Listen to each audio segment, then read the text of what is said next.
सभी का आपके अपने यूट्यूब चैनल इंग्लिश जी के पाठशाला में हम इंग्लिश का सिलेबस हम चर्चा कर चुके थे पिछली क्लास के अंदर। आज हम जो नया टॉपिक स्टार्ट करने जा रहे हैं लिटरेरी टर्म्स के अंदर फॉर्म ऑफ लिटरेचर। शुरुआत हम लिटरेरी टर्म से करेंगे,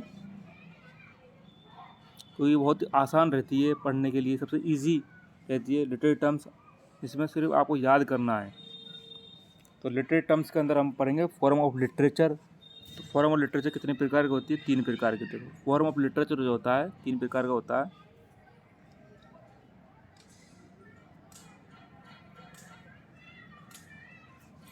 फॉर्म ऑफ लिटरेचर होता है 3 प्रकार का। एक तो अपनी क्योंकि पोइट्री, कविता, एक प्रोज भाग होता है अपना गद्य भाग, और एक अपना ड्रामा, नाटक वगैरह। ये फॉर्म ऑफ लिटरेचर 3 पार्ट्स कर दिए, पोइट्री, प्रोज और ड्रामा। जो अपने रीड के जो सिलेबस के अंदर है, पोइट्री ही सिर्फ है अपने सिलेबस के अंदर। पोइट्री के 2 भाग कर दिए अपने, नरेटिव, वर्णनात्मक या गैर वर्णनात्मक। ठीक है, तो नरेटिव या नॉन नरेटिव, ये 2 प्रकार की पोइट्री होती है। नरेटिव उससे कहते हैं जिस कविता के अंदर स्टोरी बताई जाती है, जिस कविता के अंदर हमें कोई कहानी बताई जाती है उसे नरेटिव पोइट्री कहते हैं। और जिस कविता के अंदर हमें पोइट अपने विचारों के बारे में बताता है, खुद के बारे में बताता है, उसे हम नॉन नरेटिव पोइट्री कहते हैं। तो फॉर्म ऑफ लिटरेचर हो गया, अपने 3 पार्ट्स हो गए इसके, पोइट्री, प्रोज और ड्रामा। अब हमें हमारे जो सिलेबस के अंदर सिर्फ पोइट्री दे रखी, पोइट्री के अंदर भी नरेटिव नॉन नरेटिव 2 भाग बांट दिए इसके अंदर। नरेटिव जो होते हैं इसके अंदर हमें इस कविता के माध्यम से हमें कहानी की बताई जाती है, वो तो होगा नरेटिव पार्ट। और नॉन नरेटिव जो पार्ट होगा उसके अंदर जिस कविता के अंदर हमें कभी अपने बारे में, अपने विचारों के बारे में, अपनी फीलिंग्स के बारे में बताता है, उसे नॉन नरेटिव कहते हैं। यहाँ तक समझ में आया? उसके आगे चलते हम। नरेटिव के अंदर जो स्टोरी, पोइट्री, जो कविता के अंदर हमें जो कहानी बताता है वो नरेटिव वाला भाग होगा। इसके अंदर अपना इपिक आ गया, महाकाव्य, जैसे रामायण है, महाभारत है, ये सब क्या है? महाकाव्य। इसके अंदर क्या स्टोरी चलती है। एक होता है बैलेड, गीत वगैरह, सरल गीत। और ये तो अपने नरेटिव के भाग हो गए, एपिक, बैलेड। और जिसके अंदर नॉन नरेटिव के अंदर, जिसके अंदर हमें कभी अपने विचारों को, अपनी फीलिंग्स को बताए, इसके अंदर अपनी एक तो हुई ओड, इलीजी, सोनेट और लिरिक। ये अपने 4 हो गए। तो हमारे सिलेबस के अंदर सिर्फ हमें सोनेट पढ़ना है और इलीजी पढ़ना है। सिर्फ 2 टॉपिक पढ़ने हैं, सोनेट और इलीजी। जो कौन से भाग है? नॉन नरेटिव वाले भाग, नॉन नरेटिव।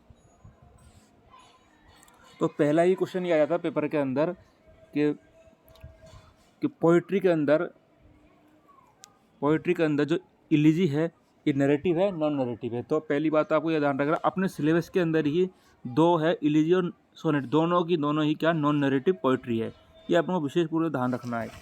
पहला क्वेश्चन ये आ जाता है कि नॉन नरेटिव है, नरेटिव। तो हमें दोनों ही अपने जो सिलेबस के अंदर इलीजी, सोनेट, दोनों क्या? नॉन नरेटिव पोइम है। ठीक है, तो यहाँ तक क्लियर। अब पोइट्री की परिभाषा देखते हैं। पोइट्री क्या होती है? Poetry is the piece of literature. Poetry जो होती है, कविता, एक is the piece of literature, साहित्य का एक भाग होता है, रिटन इन मीटर, जो कि छंद और वर्से जो गीतों में लिखी जाती है।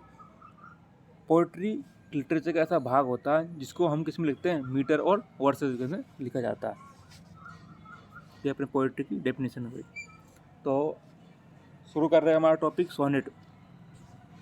और सोनेट जो है नॉन नरेटिव है। पहली बात तो आपको फॉर्म ऑफ लिटरेचर कौन सा है? नॉन नरेटिव वाला पार्ट से। तो पहली बार तो ये वर्ड कहाँ से आया? तो ये वर्ड आया था अपना, the word sonnet has been derived from Italian word sonetto. तो हमें सोनेट के अंदर टी और लगाना बस, तो ये वर्ड हो जाएगा इटालियन वर्ड सोनेटो। तो क्वेश्चन आ जाए कि जो सोनेट वर्ड है तो कहाँ से आया? इटालियन वर्ड है, और वो अपने कैसा है? सोनेटो। तो हमें सोनेट के अंदर हमें टी और लगाना है, ये वर्ड हो जाएगा सोनेटो, इटालियन वर्ड हो जाएगा कौन सा? सोनेटो। इस वर्ड से ये आया, जिसका अर्थ होता है दैट मीन्स, जिसका अर्थ होता है अ लिटिल सॉन्ग, एक छोटा छोटा गाना या छोटी कविता है ना। तो पहला क्वेश्चन अपना ये हो जाएगा, ये इटालियन वर्ड सोनेटो से आया है ये, और इसका अर्थ क्या होता है अ लिटिल सॉन्ग। तो सोनेट वर्ड का क्लियर हो गया कि सोनेट वर्ड कहाँ से आया, इटालियन वर्ड है ये, और किससे आया, सोनेटो वर्ड से आया। हमें सोनेट के अंदर टी-ओ लगाना है, इसका अर्थ हो जाएगा अ लिटिल सॉन्ग। तो उसके बाद दूसरा पॉइंट है अपना, sonnet is the 14 lines and written in iambic pentameter. ये बहुत ही इंपॉर्टेंट लाइन है। ये सोनेट जो होती है इसके अंदर कितनी लाइन होती है, 14 लाइन होती है, टोटल 14 लाइन होती है। ये काफ़ी बार पेपर में आया हुआ है। और इसमें लिखी जाती है कि पेंटामीटर होता है, आइएम्बिक पेंटामीटर स्टाइल होती है ना, आइएम्बिक पेंटामीटर। आपको ज़्यादा डिटेल में जाने की ज़रूरत नहीं है, आपको सिर्फ इतना याद करना है कि सोनेट के अंदर 14 लाइन होती है और ये आइएम्बिक पेंटामीटर में लिखी जाती है, इतना याद रखना है। ठीक है, अगला पॉइंट अपना, 16th century is important because sonnet introduce English. तीसरा पॉइंट में ये बताया है हमें कि 16th सेंचुरी, 16वीं सेंचुरी जो है ना, ये बहुत ही इंपॉर्टेंट है, क्योंकि क्यों है कि इंग्लिश के अंदर सोनेट आई थी, इंट्रोड्यूस हुई थी, इसकी पहचान हुई थी 16वीं सेंचुरी, इसलिए ये इम्पोर्टेंट है। तो अगला पॉइंट अपने क्या बता रहा, it have fix rhyme scheme, fix stanza. Sonnet के अंदर ये खास बात है कि इसके अंदर फिक्स राइम स्कीम होती है, इसका पैटर्न जो होता है फिक्स होता है, और इसका फिक्स स्टेंजा होता है, लाइनिंग भी फिक्स होती है, और इसके 14 लाइनिंग हो गई। और जो स्कीम होती है, जैसे A B B B A B B, इस प्रकार की राइमिंग स्कीम भी इसकी फिक्स होती है। तो हमें 4 पॉइंट देखे। सबसे पहले हमने देखा कि जो वर्ड आया है सोनेट कहाँ से आया है, सोनेटो से आया है, इटालियन वर्ड है, इसका अर्थ होता है अ लिटिल सॉन्ग। उसके बाद हमने देखा कि सोनेट के अंदर कितनी लाइन होती है, 14 लाइनें होती हैं, और ये किस में लिखा जाता है, आइएम्पी पेंटामीटर में लिखा जाता है। उसके बाद ये 16वीं सेंचुरी के अंदर इंट्रोड्यूस हुई थी इंग्लिश के अंदर, और इसके अंदर राइमिंग स्कीम, इसकी राइम जो स्कीम है फिक्स रहती है, और स्टेंजा भी इसका फिक्स रहता है। अब टाइप्स ऑफ सोनेट, सोनेट के टाइप्स है, 4 टाइप्स का तरह डिवाइड करते हैं इनको।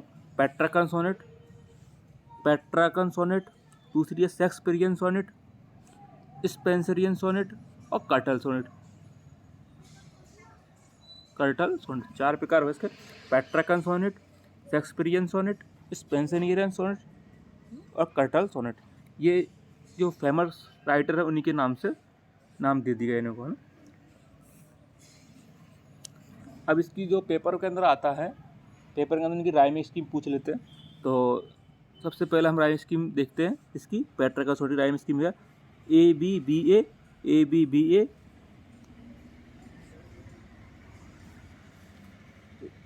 ए B B A, A B B A, C D E, C D E, और C D C, C D सी। अब इनको याद करने का तरीका एक ही है अपने पास, 2 बार बोल दो, अब्बा अब्बा, अब्बा अब्बा। तो पी से पापा, तो ऐसे लगा लो अब्बा अब्बा। पेट्राकन के अंदर जाएगा, पी से पापा ले लो, और जो इसके टर्म्स है राइम स्कीम है इसकी, 2 बार बोल दो, अब्बा अब्बा, और C D E, C D E, और C D C, C D सी। अब्बा अब्बा, सी डी ई, सी डी ई, या सी डी सी, सी डी सी, इस प्रकार की राइम स्कीम हो जाएगी, है ना।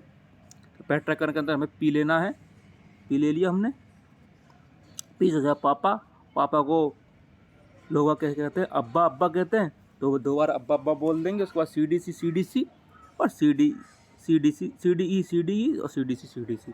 ठीक है, ये राइम स्कीम हो जाएगी, ये पेपरों में डायरेक्ट पूछ ली जाती है। तो अगली अपनी है शेक्सपियरियन सोनेट। तो शेक्सपियर के अंदर फिक्स स्टेंजा और फिक्स राइम स्कीम होती है इसके अंदर। ठीक है, तो इसको कैसे याद करनी है अपन को, A B C D E F G G. तो एक तरह से ऐसे ही याद कर लेते हैं कि शेक्सपियर का बहुत बड़ा नाम है इंग्लिश के अंदर, तो हमें इसके अंदर जी तो लगाना ही पड़ेगा, शेक्सपियर जी। तो लास्ट में 2 बार जी मिल जाएगा। एक तरीका तो यह याद करने का, और दूसरा तरीका यह है, इसको हिंदी में कर लो, अब सड़ इफ जी जी। तो हिंदी में लिख लो आपको, अब सड़ इफ जी जी। तो इस तरह से भी याद कर सकते हैं कि शेक्सपियर की बात नहीं मानी, अब शेक्सपियर की बात नहीं मानी, अब सड़ इफ जी जी। तो जी जी लगा दो शेक्सपियर के अंदर। सेठ जी याद कर लो इस तरह से, शेख जी, इस तरह कैसे भी आप याद कर सकते हो इसको अपने टर्म्स बना कर। इसके बाद आती है अपनी तीसरी स्पेंसरियन सोनेट।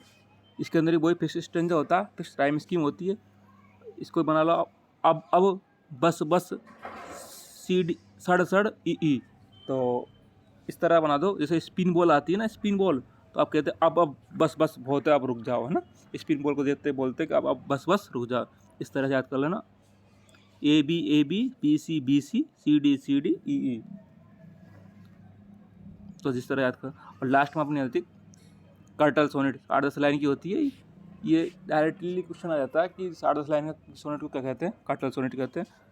तो हमारी 4 प्रकार हो गए थे, Petrarchan sonnet, Shakespearean sonnet, Spenserian sonnet और कर्टल सोनेट, चारों हो गए कंप्लीट।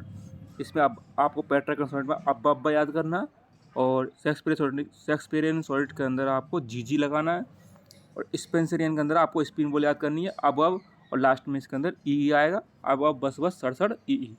तो इस तरह से।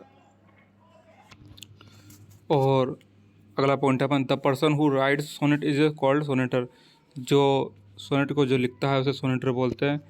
इसमें हमको आपको सोनेट लिखकर IOR करना, सोनेटर हो जाएगा। इस जो person who writes sonnet is called क्या कहलाता है, सोनेटर। जो कभी क्या लिखता है, सोनेट लिखता है, उसे सोनेटर कहते हैं। और जो थीम होती है सोनेट की, वो क्या होती है, लव होती है ना, प्यार भरी होती है। तो आज के लिए इतना ही पढ़ेंगे हम आज, और नेक्स्ट वीडियो में हम पेट्रिकन सोनेट के बारे में पढ़ेंगे। जो भी पेट्रिकन है, स्पेंसरियन है, शेक्सपियरियन है, और अपनी कर्टल सोनेट, इन चारों के बारे में नेक्स्ट वीडियो में पढ़ेंगे। तो वीडियो पसंद आया तो लाइक करें, शेयर करें और चैनल को सब्सक्राइब करें। Thank you.